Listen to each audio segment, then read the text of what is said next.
Welcome back to another episode of 40 Facts About the 40K Universe. I am your host, Gershwan, and you are watching One Mind Syndicate. Today we continue talking about Imperial Knights as we get into the Freeblades. If you guys are new to the channel, please subscribe, and if you're new to Warhammer 40K, please check out our 40 Facts on Imperial Knights.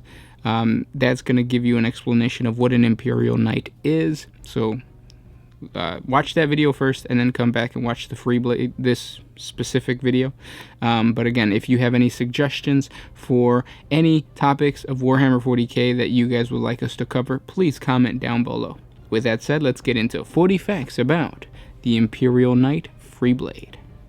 A Freeblade is an Imperial Knight who has forsaken their house to wander alone amongst the stars. With blade or cannon, these Freeblade Knights, as they are called, travel the void on their own personal missions of honor, vengeance, or penance.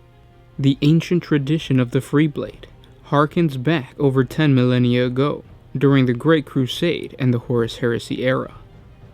Known as legendary Freeblades, these were nobles who had drawn out from the ranks of their former households, either willingly owing to lure of adventure or the unquenchable lust for battle, or unwilling as outcasts, renegades, or last survivors.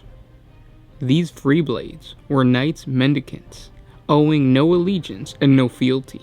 Of these, many were drawn to the Great Crusade, lured by the thirst for glory or the unceasing clamor of war on the frontier, joining the Questorius Crusade and fighting on countless worlds in support of the Emperor's great work. Since that bygone era, the tradition has continued to be upheld by the knightly houses of Questorius Familia. Becoming a Freeblade is always a monumental choice for a noble, as it forces them to give up everything they have ever known. The bonds of blood forged by birth into the knightly house are no small thing, even more so once a noble undertakes the becoming and communes with the spirits of his ancestors that dwell within the throne mechanicum. It usually takes a great event or personal tragedy for a noble to choose a path of the Freeblade, deciding that he cannot fulfill his destiny as long as he serves under the lord of the household. These Freeblade Knights are tragic heroes, driven to leave their houses to pursue a cause of their own, continuing to fight for mankind, but call no man master. The reasons for the noble to become a Freeblade are as various as the nobles themselves, and could spring from a burning need for vengeance by a lifetime of penance. Many of these reasons are tied to some kind of failure, real or perceived, by the noble, something that he might take far more serious than a common man. Should a lance brother fall in battle through the negligence or misdeed of a noble, it can be enough for him to feel he must devote his days to absolving himself for this lapse. Thus, the same sense of duty and obligation instills in the nobled by the effects of the throne mechanicum can be transformed into uncompromising drive to complete a personal quest, one that transcends the constraints of the house or homeworld. Not all Freeblades choose the life of a lone warrior because they feel they must hunt down a deserving villain or keep the memory of the fallen alive. Some are drawn to don the mantle of the Freeblade simply to answer a call of adventure and glory of battle on far-off worlds. These nobles develop a taste for war that goes beyond many of their kin, until it is overshadowed with their sense of obligation in their house. For them, casting off the constraining rituals and ceremonies of being part of a knightly household means they can devote their lives completely to battle, wandering from one war zone to the next and seldom leaving their knightly suit. Other Freeblade Knights have made a personal oath or pact to carry out a certain task that requires them to travel across the galaxy in order to fulfill it. Every noble has the right to become a Freeblade. It is an ancient tradition on Night Worlds, and should a noble choose this path, his lord must honor his choice. The noble's name is often stricken from the house records, or sealed away where only the lord of the house might see it. It is part of the rite that a noble's past is forgotten when he becomes a Freeblade. all he was is washed away to be replaced with the identity he has chosen for himself, and the personal quest he now chooses to pursue. Though different nobles embrace this right to anonymity to varying degrees, almost accept that to take the title of a Freeblade means giving up who they once were. When a noble becomes a Freeblade, he will often take a name for himself, usually to hide his true identity and former house, but sometimes also as proclamation of his intent. For instance, the Freeblade Justice earned a formidable reputation hunting down traitor knights of House Darkon, his moniker leading many nobles to believe Darkon must have wronged him in the past. Some names are not taken but are given, and more than one Freeblade is dedicated to concealing their identity to the point where they never communicate or leave their knight suit. Amaranthian is an example of such a knight, given his name by allies because of the color of his armor.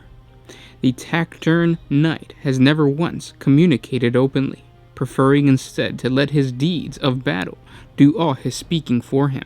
Many Freeblades move through history unremembered and unheralded, their deeds eventually lost to the long march of years. However, some stand out even centuries after their passing, the legends of their exploits passing from one generation of Imperial citizens to the next, reborn in prayers and parables. Over time, a Freeblade might be reduced only to a name and a single remembered battle, like Pale Reckoning, the avenging warrior that slew the terrible demon prince Cortailor, or the knights known as Wrath and Blade of Finality, who stood against the Red Corsairs on the edge of the Maelstrom, turning back their bloody raid on Glorthus Starforced. Vigilantus, the slayer of the Lord of Skulls, Gore Hunter, or the trio of Freeblades known as Crimson Glavis, who opposed the Eldar pirate on Tarvel III, stands as heroes of equal stature, and like the other, their names are destined to live on in rumor and legend for centuries to come. Whether he is remembered or not, the ultimate fate for many a Freeblade is to die alone, unsung and forgotten. Even in those rare instances where Freeblades work together, the carnage and tumult of such titanic wars means that before long, only one will remain. This sole survivor of years of bitter struggle will fight on, mourning his comrades until he too falls. Tales tell of the remains of knight suits discovered on remote worlds under cold, dying suns, their rusting frames abandoned for centuries, and their livery worn away by the elements. The skeletal remains of the nobles will still be encased inside, hooked up to the throne mechanicum, staring out with empty sockets across an ancient battlefield. Those that come upon such a sight cannot help but see that this is the resting place of a mighty hero who died in the heat of battle. On Pharaoh worlds, the remains of knights are an ominous symbol of the Sky People, and often worshipped as gods or given offerings to appease the vengeful stars, so they might avert their baleful gaze. Even alien scavengers are wary when they chance upon the remains of a knight, the ancient wards and seals, deadly to those who break them without the skills. Some Freeblades manage to avoid an unmarked grave or resting place on a forgotten world, either falling close to the civilized planets of the Imperium and being recovered by the Adeptus Mechanicus, or becoming enshrined on the worlds on which they fall, chapels and churches built around the remains of the knights to honor such a great warrior. Across the Imperium, there are worlds and outposts where the remains of knights have become the center of worship for the Imperial Creed. Still sealed against the world, the remains of the noble encased within, these knight suits silently look down on the worshippers, the cold dead lenses of their faceplate reflecting the figures at their feet. Freeblades that fulfill their penance may return to their house. The noble lords of the knightly house is not obligated by the ancient law to accept the return of a Freeblade, although a noble always has the right to take up the path of the Freeblade. No such right exists to guarantee his return to his house. Thus, it is always a risk for a Freeblade to return to his house, and he must be sure his deeds outweigh any ill will he has left in his wake. The lord of the house will carefully consider the reputation the Freeblade has earned, as well as his reason for returning, before making his decision. Even so, it is rare for a returned Freeblade not to be welcomed back as a long-lost son, his glorious victories added to that of his house. During the long history of the Imperium, there have been tales of rival knightly houses that had fallen to skirmishing and even full-blown out war. Just as the houses of Night Worlds can come to blows over difference of honor or creed, so too can the same fate befall the Freeblade.